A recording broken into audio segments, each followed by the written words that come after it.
Café Croissance.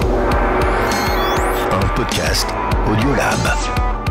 Bonjour à tous et bienvenue dans ce nouvel épisode de Café Croissance, le podcast qui veut parler de business et de transformation de soi. Cette voix qui vous parle est celle de Warco Brienza et je suis, comme à l'accoutumée, bien accompagné par mon acolyte Tony Germini, que je salue. Salut Marco, bonjour à tous. On a un challenge aujourd'hui, Tony, c'est de rendre cet épisode intéressant. Je me suis fait une frayeur, j'ai voulu m'inspirer de ce qui se faisait et mon Dieu, je me suis tellement ennuyé que j'espère que le salut, on le trouvera en fait dans la relation client.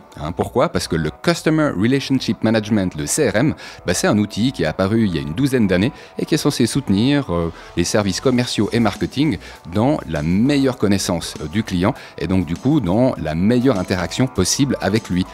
Et j'avais envie qu'on parle de nos expériences respectives avec ces outils et dans l'entretien de la relation client pour pouvoir, en fait, je l'espère, inspirer notre audience. Tous ceux qui voudraient interagir avec nous, c'est le handle Tony_Germini sur Twitter ou Warco Brienza pour la voix qui vous parle. Vous retrouvez cet épisode ainsi que tous les épisodes de Café Croissance sur le site audiolab.ch.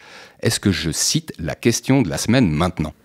Allez, vas-y, sois pas ennuyant. Un CRM est-ce vraiment utile à la relation client ? Elle est provocatrice, cette question, et elle se répond par oui ou par non. Donc moi, je peux d'ores et déjà dire que c'est un oui, mais avant cela, en fait, ce que je voulais, c'était rappeler qu'on aurait des Digitales aujourd'hui. On va commencer avec ça, en fait. On va enchaîner avec 2 Digitales, et puis on retrouvera la section inspiration à la fin de ce podcast. Café Croissance. Est-ce que je te laisse la parole pour ta première Digital ? Alors, Digital, il y a une nouvelle que j'aimerais partager qui nous vient de pas très loin, de CNN, mais d'un deepfake qui s'est passé à Hong Kong. Donc, imaginez-vous de vous retrouver dans une vidéoconférence avec vos collègues, apparemment vos collègues, mais en tout cas, c'est ce qui est arrivé à un investisseur financier qui a fait une vidéoconférence avec son CFO à distance. Donc, ça se passe entre Hong Kong et puis UK. Et à la suite de cette visioconférence, où il y avait plusieurs personnes présentes, il y a une transaction de 25 millions de dollars qui s'est effectuée. Quand même. Et il s'est avéré qu'à la fin, toutes les personnes présentes dans la vidéoconférence, à part la personne qui a fait la transaction, étaient des faux, étaient des deepfakes. Donc le CFO, les collègues qui avaient une tête qui ressemblait à des collègues connus. La fraude, quelque part, s'est avérée quelques jours après, parce que la personne qui a fait la transaction recevait des messages contradictoires par email de son CFO lui disant de faire attention à certaines choses. Et il a découvert au fait que toutes ces personnes étaient des fausses. Donc attention, soyez vigilants, les deepfakes, c'est quelque chose d'extrêmement bien monté, mais monté sur des vols de carte d'identité, reconstitué avec des images, et on arrive à avoir des conférences calls avec nos collègues. Mm-hmm. Des fakes plus vrais que nature, donc attention, ils débarquent dans l'écosystème business également. On a eu il y a quelques jours cette information concernant Taylor Swift et son apparition dans des photos et des vidéos pornographiques qui ont fait des millions de vues en quelques heures seulement. Donc les deepfakes envahissent notre univers et c'est pas pour rien que le AI Act, actuellement en phase de discussion au sein de l'Union européenne, risque bien de révéler plein d'effets et peut-être même plus rapidement que prévu. Merci pour cette première info, Tony, et j'aimerais enchaîner avec une deuxième Digital, cette fois de retour en Suisse, et qui concerne les crypto-monnaies. Pourquoi ? Parce qu'on sait maintenant que le canton de Neuchâtel n'est pas une terre de crypto-monnaies. Qui c'est qui le dit ? C'est Alain Ribaud, qui est quand même le conseiller d'État neuchâtelois qui est intégré à ce conseil d'administration. Je rappelle que la BCN, c'est une banque, mais c'est surtout une banque cantonale qui est copropriété de l'État. Et en l'occurrence, il y a eu un retournement de veste, puisqu'en 2014, la BCN était la première banque à avoir soutenu les sociétés crypto qui cherchaient une terre d'accueil. Elle l'avait trouvée dans le canton et dans la ville de Neuchâtel. C'était nommément Alexis Roussel, je m'en souviens super bien, un speaker qu'on avait à l'ANIConf de 2014 pour la start-up qui montait à ce moment et qui était Byte, qui est un acteur permettant de convertir des cryptos en vrai argent, entre guillemets, donc en euros, en dollars, en francs suisses, et vice-versa. Donc ces sociétés qui doivent désormais se tourner vers de nouveaux partenaires bancaires, c'est possible, mais c'est pas chose facile, et en sachant qu'ils ont jusqu'au 30 juin de cette année, c'est le délai qui a été laissé par la BCN. Alors c'est vrai que pour le moment, c'est l'état de choc, c'est une information qui a été communiquée par la BCN officiellement à fin janvier, et sur laquelle revient le Conseil d'État neuchâtelois pour être sûr que le message ainsi que la pilule passent.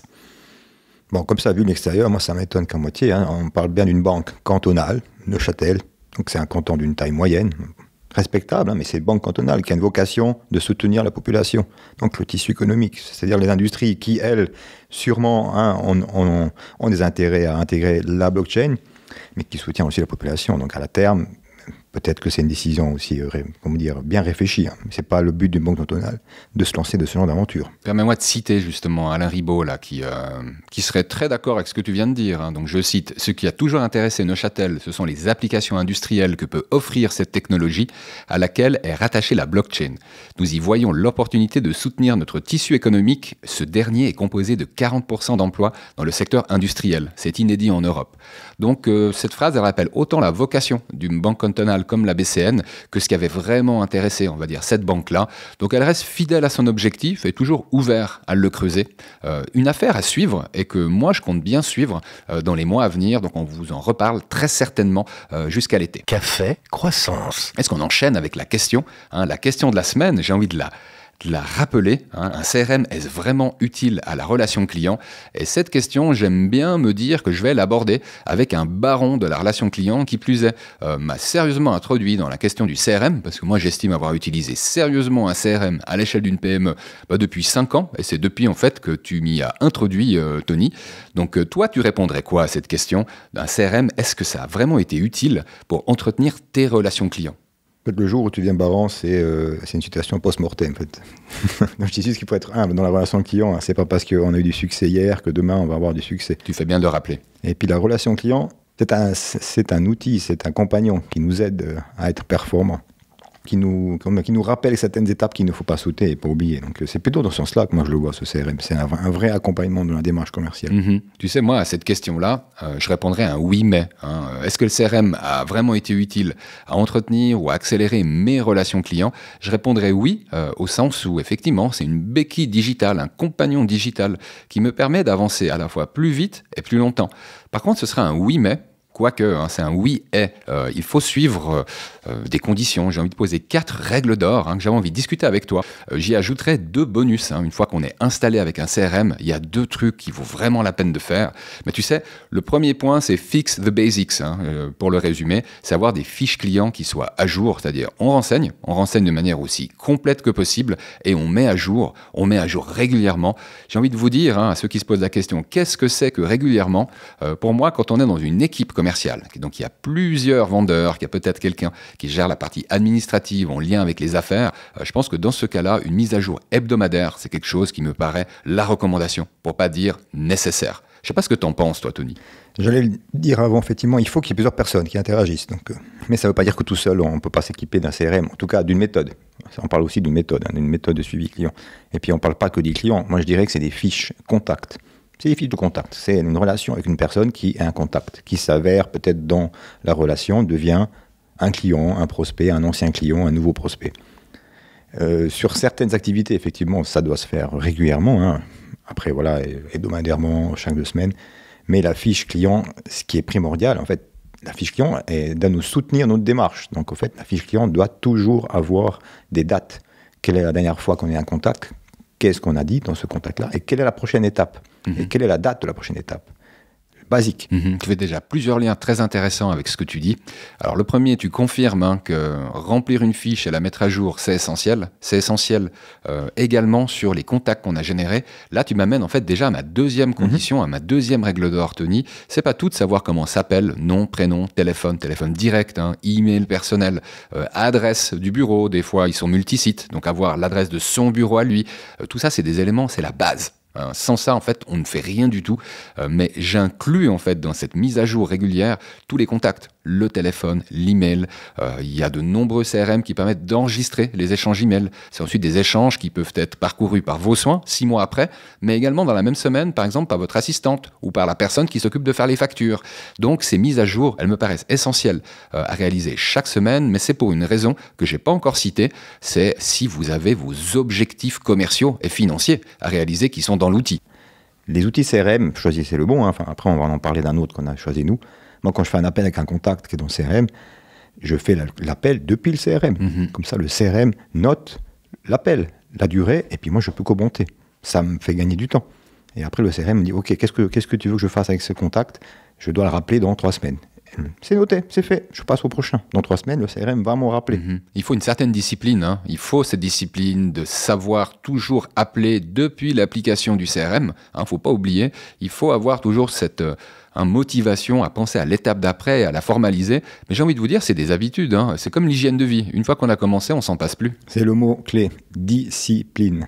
Sans discipline, sans préparation, vous connaissez déjà la suite. On n'arrive à rien. Ouais, il faut toujours faire super gaffe. Hein. Moi, on n'arrête pas de me dire qu'on n'aime pas quand je lis le mot discipline, bien que ce soit un de mes mots fétiches. La rigueur, si tu veux. Mais... Ouais, bon. Là, si tu me dis encore spartiate, je me dis qu'on a un trio gagnant. N'ayez pas peur de ce mot, la discipline. Pensez à tous ceux qui aiment l'hygiène de vie. Je pense que c'est de ce type d'efforts-là dont on parle. Ces efforts que vous voulez faire pour arriver plus loin, pour arriver plus haut. Et je dis avant, c'est un compagnon. Ça nous aide à mettre en place des routines. Une fois qu'on a réussi à mettre en place des routines, ça ne devient plus une charge mentale. Parce qu'on va le faire, ça fait partie de notre vie, de notre quotidien. Tu citais avant les objectifs, le 3e point. Super important. Les objectifs, ils sont liés bien sûr avec un objectif global. Ils sont liés aussi avec des objectifs trimestriaux, annuels, personnels. Mais ces objectifs, ils nous permettent de donner une vision aux sphères supérieures, en tout cas au niveau stratégique et au niveau de la gouvernance, mais ça donne aussi un objectif de où est-ce qu'on est dans notre avancement. Si on a un objectif de X et puis au fait on se rend compte après 3 mois qu'on est à la moitié, il faut être réaliste. On ne va pas atteindre l'objectif parce qu'on est en retard, donc il faut le revoir. Ou au contraire, l'objectif, il faut qu'on mette un petit peu les gaz pour rattraper le retard. Que je parle de contact client, de qualification, de nombre de rendez-vous. On revient de nouveau au mot discipline. Mais c'est vraiment un outil, un accompagnement pour nous aider à atteindre nos objectifs. Ouais.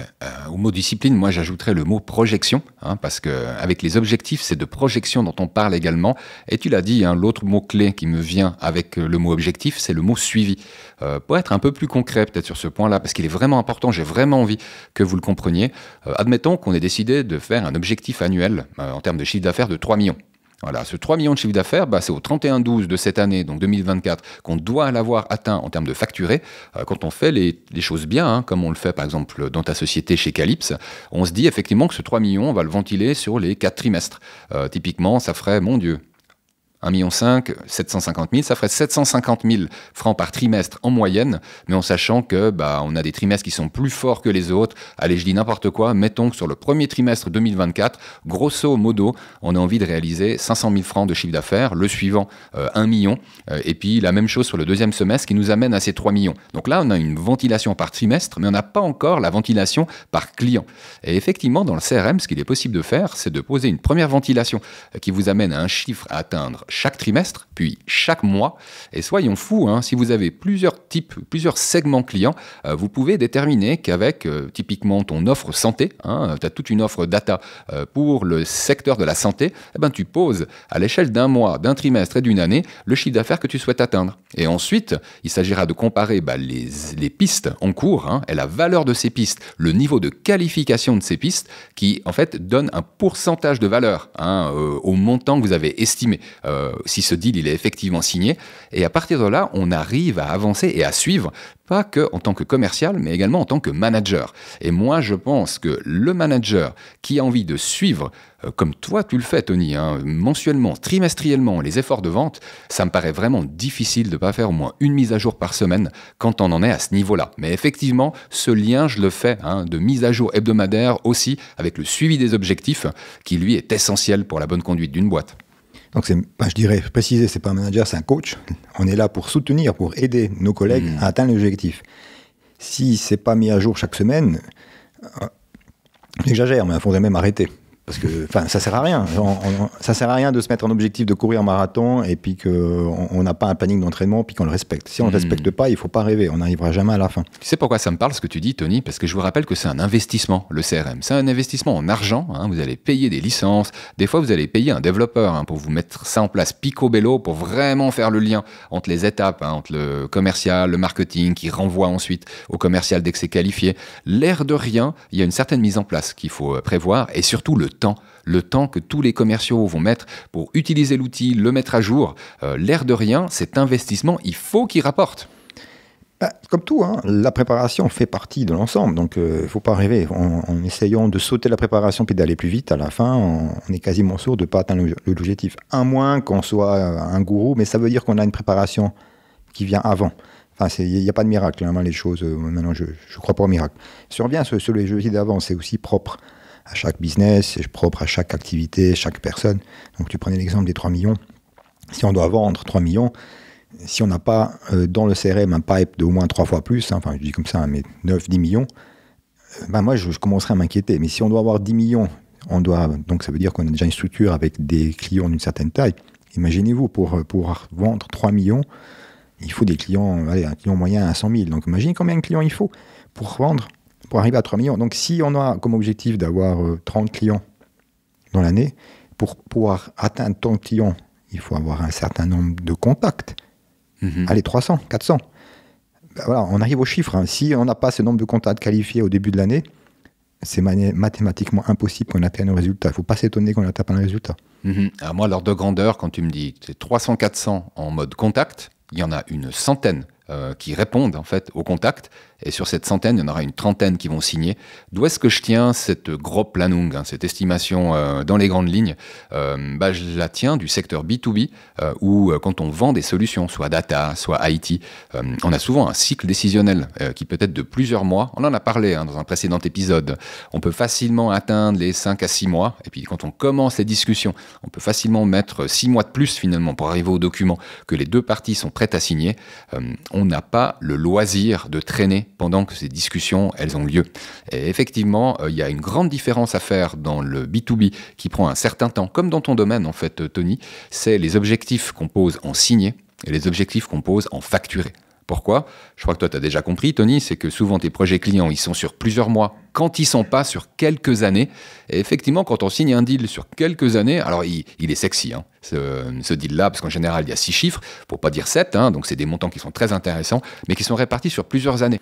Et puis tu l'as dit, c'est un travail de longue haleine. Il ne faut pas espérer que la première année, on aura un succès gigantesque. Les fruits se récoltent aussi l'année suivante. Et l'année suivante, on a déjà certains leads, contacts qui sont déjà existants, donc on peut commencer à rajouter, et puis faire de la vraie suivi relation clientèle. Parce qu'un contact, il y a les personnes qui disent c'est trop tard, on est arrivé trop tard, il y a déjà une décision qui a été prise, mais c'est peut-être trop tôt. C'est pas parce qu'on arrive à une discussion avec une personne qu'on entretient une relation que c'est trop tard ou trop tôt.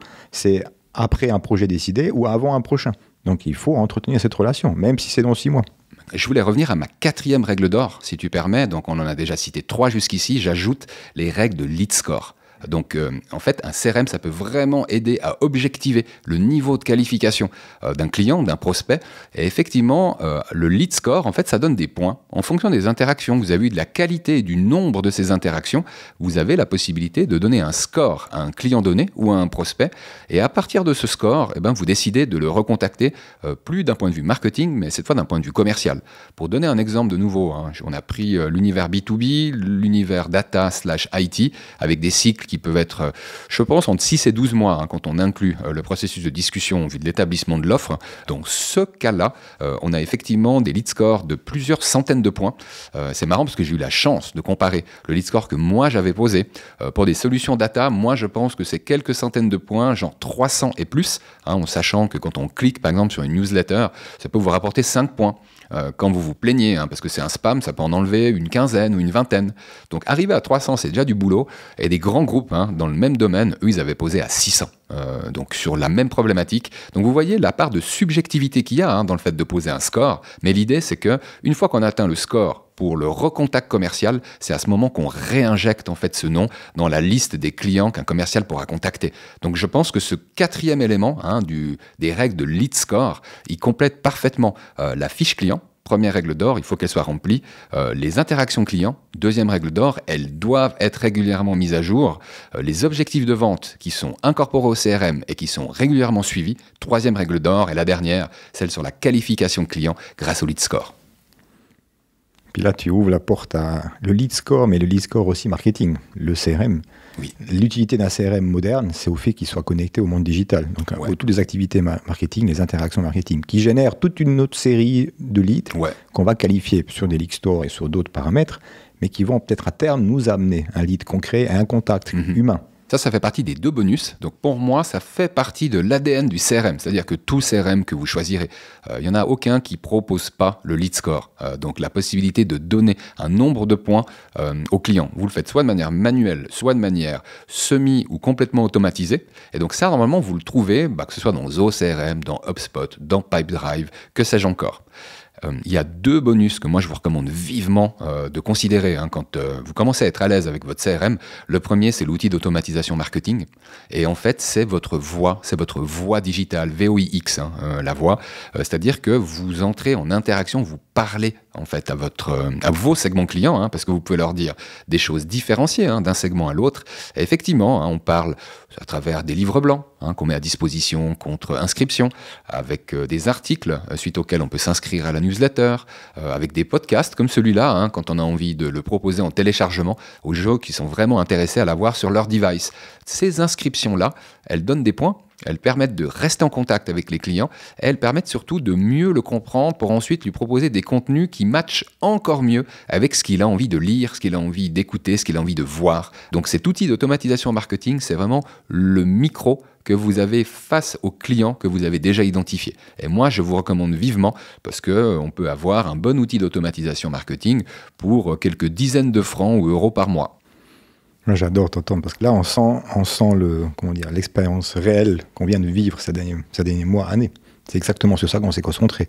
Mais il ne faut pas sauter les étapes. Il ne faut pas espérer mettre en place un outil d'automatisation marketing sans avoir fait les étapes précédentes. CRM d'abord. Le CRM doit être intégré aussi à l'opérationnel. Il ne faut pas dissocier le monde de la vente, de la prospection, après au monde de la suite, de l'implémentation, de l'intégration. Donc il faut que les interactions avec les clients, que ce soit des demandes de support, de problèmes ou de succès, elles soient aussi quelque part reliées d'une façon ou d'une autre au CRM, parce que la personne qui est responsable du développement commercial doit avoir ces informations, parce qu'elles vont pouvoir permettre de consolider la relation. Moi je dis à chaque fois qu'il y a un problème chez un client, c'est une opportunité de faire une nouvelle affaire. J'adore. Peut-être que sur le moment c'est pas agréable, mais à la fin, si on arrive à résoudre ce problème, on arrive à autre chose. On renforce la solution. Ça revient un petit peu sur ton mantra du nom là. Mm-hmm. Moi je dirais même plus, un client c'est un prospect à vie, donc il faut pas le considérer acquis. Après on peut faire des relations sur la vie on me dit privée. Je vois très bien ce que ça veut dire. Il faut toujours alimenter la flamme. Et il y a encore un autre élément, c'est faire ce lien avec les collègues qui alimentent les informations. S'ils vont faire des rendez-vous chez les clients pour un projet, qui mettent aussi des notes. Puis ces notes-là qui soient remontées au niveau commercial. Parce que des fois, les personnes ne peuvent pas se parler. C'est des très bons points que tu mentionnes. Et tu sais, le point sur ce qui se passe avec le client une fois qu'il a signé, tu me rappelles le deuxième bonus qu'on voulait citer, l'outil de ticketing. En fait, toutes ces suites de solutions, elles proposent toutes, ou quasiment toutes, une solution de ticketing. Alors, soit pour les cas support, soit pour les suivis de projets clients. Imaginez vos coéquipiers, peut-être plus du côté support, donc service ou technique, développement, ils auront des interactions directes avec vos clients, ceux que vous avez trouvés en tant que commercial, ou ceux que vous avez nourri comme prospect en tant que marketeur. Et à partir de là, il y a un petit bout d'histoire qui se passe sans que vous soyez directement informé. Imaginez que ces interactions de ticketing, que ce soit pour le support ou le suivi de projet, ça vous amène des informations. La relation client, elle peut tenir sur plusieurs années. Il est bon de savoir, même 2 ans plus tard, qu'on a entretenu un projet dans lequel il y a eu tel et tel problème, de l'avoir en tête sans que le client vous le nomme et que vous anticipiez.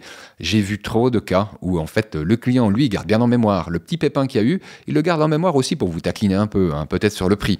Et en l'occurrence, c'est autant d'éléments que vous pouvez déjouer si vous êtes bien préparé et en amont bien informé. Ce qui nous amène à un troisième bonus, surprise, c'est le NPS, le Net Promoter Score. Excellent. Qui nous permet, tu vois très bien ce que je veux dire, ce qui nous permet non seulement d'arriver à compiler toutes les informations que tu viens de le dire, mais de se référer régulièrement chaque année à un client et d'être confronté, de lui poser des questions ouvertes par rapport à qu'est-ce qu'il pense de notre service. C'est un super exemple. Le Net Promoter Score, donc c'est une méthode qui vous permet de demander, a priori, une fois par année, c'est ce qui est recommandé, le niveau de satisfaction de vos clients. Dans une majorité des outils d'automatisation marketing, vous avez la possibilité de générer un sondage. Ce sondage, vous le générez comme contenu et vous le partagez soit avec tout, soit avec une partie de vos clients. Du moment qu'ils remplissent, tac, vous savez qui a rempli, vous savez quels sont les résultats et franchement, il n'y a rien de mieux que de commencer un contact avec le client en parcourant c'est quoi son Net Promoter Score. Alors, si vous savez qu'il est mécontent, vous n'allez pas commencer votre intro téléphonique de la même manière que s'il est enchanté et qu'il vous a mis un score de 8,5 ou de 9 sur 10. Donc c'est un très bon point. Je pense que c'est une illustration de ce que vous pouvez faire en termes de relations clients à travers un outil comme le CRM. Vous pouvez systématiser cette approche, garder la trace et ensuite à votre collègue donc du commerce, alors que vous êtes dans le marketing, c'est vous qui avez envoyé ce sondage, lui il a l'info au moment où il contacte le client. C'est pas un exemple magnifique ça ? Puis on arrive au fameux cercle vertueux du no problème, no business, et no business, no problème. Tu vois, on est les rois de la citation, là. Aujourd'hui, j'ai 10 en off à Tonique. J'avais un petit peu séché sur la citation. Vous en aurez quand même une bonne, mais si on s'était écouté pendant l'épisode, Tony, on les aurait eu, nos citations. Ah non, puis on a forcément d'autres encore qui vont arriver. Excellent. Tu sais, là, on a déjà pas mal parlé de CRM, on aurait tant de choses à dire. Moi, je propose qu'on glisse encore quelques liens sur la suite qu'on nous, on a utilisée, qui s'appelle Zoho CRM, Zoho Marketing Plus. Donc, on mettra ces liens. S'il y en a qui sont curieux par rapport à cette suite, vous savez quoi ? Posez-nous des questions. Parce que nous, ce qu'on s'est dit, c'est qu'on n'allait pas vous tanner avec 2 épisodes sur le CRM, on va en faire qu'un seul. Mais par contre, vu qu'on en fait qu'un seul, on ne peut pas parler de tout. Donc, signalez-nous si on n'a pas suffisamment creusé les solutions, parce que je trouve que les solutions, elles se ressemblent beaucoup de l'une à l'autre, mais on en citera quand même celles où on en sait un petit peu plus, entre Zoho CRM et Zoho Marketing Plus. Moi, ce que j'avais envie, là, c'était qu'on respire un bon coup. Café. Et qu'on s'inspire. Croissance. Pour cette section inspiration, une section inspiration fort appréciée par notre audience et qui vous amène un petit peu en dehors du business, quoique on s'en éloigne pas trop.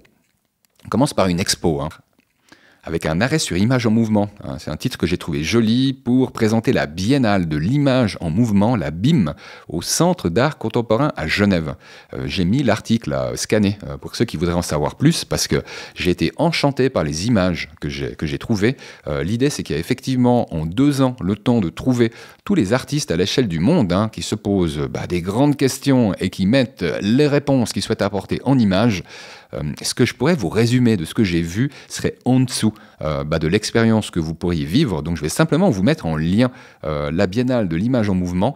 C'est quelque chose qui a lieu, alors je n'ai pas noté la date, mais je me souviens que c'était jusqu'en mai. Donc vous avez le temps de voir venir. Et puis toutes les informations que vous retrouverez sur la page de Café Croissance sur audiolab.ch.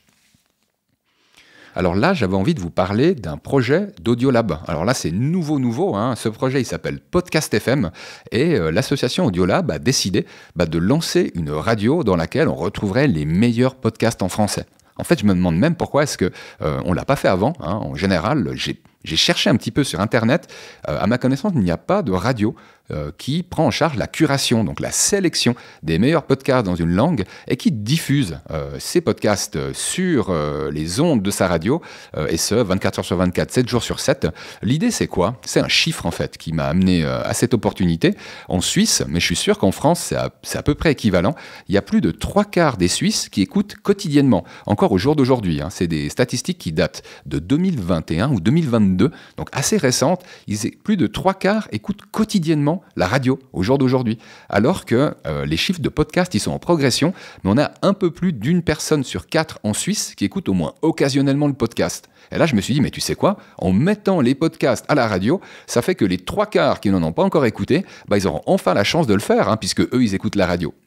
Et puis donc, il commence par quoi ce projet ? Il commence par une étape de crowdfunding qu'on fait à travers l'opération Support Culture de la Migros. Donc la Migros, c'est le plus grand distributeur, c'est un Leclerc suisse si vous voulez, et puis elle met 6 millions de francs suisses sur la table pour des milliers d'associations qui ont un projet à présenter.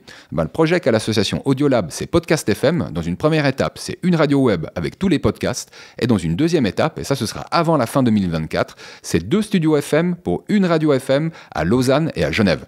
Donc 30 jours durant, vous écouterez les podcasts en tant que résident genevois et ou lausannois, chez vous, dans la voiture, dans le train si vous vous baladez avec votre transistor, que sais-je encore. On va vous mettre la vidéo sur les notes d'audiolab.ch et n'hésitez pas à nous soutenir, soit en faisant les courses à la Migros, soit en fait en nous disant que c'est super cool en mettant un petit like à notre vidéo YouTube.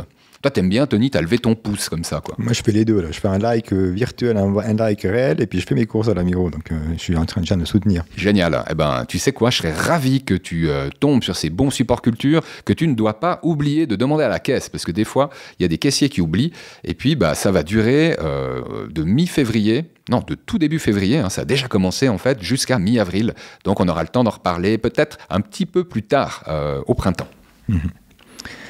La côte, enfin une des côtes, parce qu'aujourd'hui on a excellé dans les côtes, mais il y en a une qui nous tient à cœur, hein, Marco et à moi, qui est un extrait du bréviaire de l'homme d'action.